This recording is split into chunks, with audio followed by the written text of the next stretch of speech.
guys, I'm Will. And I'm Ryan, and this is Tantrum House. If you subscribe to our channel, then you know that every Friday we bring you fresh new board game reviews.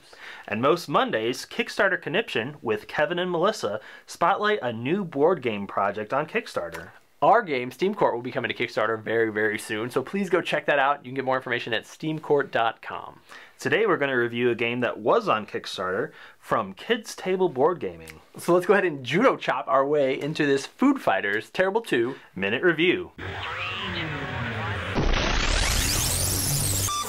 Food Fighters is a dice and tile game for 2 players. It was funded on Kickstarter last year, and you can pre-order it right now from Kids Table Gaming's website. In Food Fighters, players choose a faction, either veggies or meats, and then lay out their 9 tiles randomly in a 3x3 grid.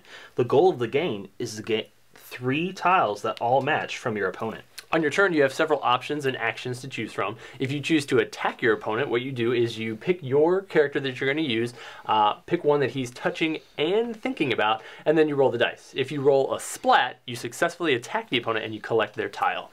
Players can instead roll for beans, which is like the currency of the game.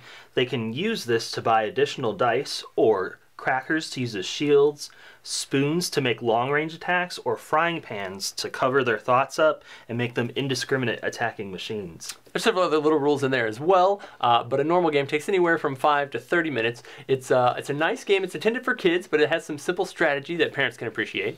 Tell us what you think about the mechanic. Well, I think it really beats the pants off of Candyland. I really like what Kids Table Board Gaming and Hava and other companies are doing to make games that appeal to kids, but adults can also appreciate. This game is pretty direct, pretty straightforward, but there is also some strategy involved because you have to decide, you know, do I go defensive when I replace that tile with another tile, or do I go on the attack? Theme. So I like the theme a lot. I have a definite soft spot for veggies. I'm not sure why, but I've just always enjoyed illustrating them and playing with them and working. Oh yeah, good.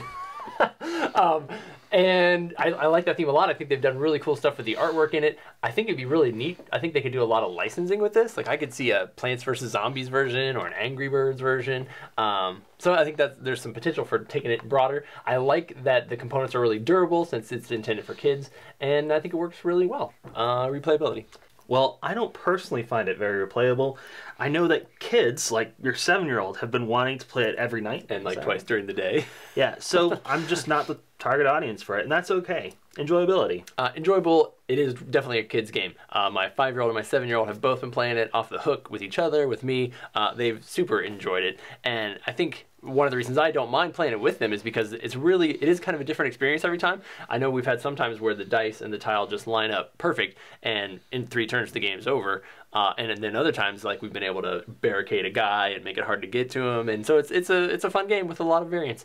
If you're looking for a casual 2-player game or something for your kids to play, Food Fighters is definitely a go-to option.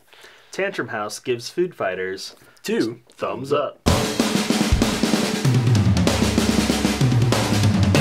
Well, I think it beats the pants off of Candyland. I really like what Are you laughing again? No, I wasn't laughing at all. I apologize. You know, stuff like that. Theme. Should we just start over? Stuff like that. I don't know what I'm saying.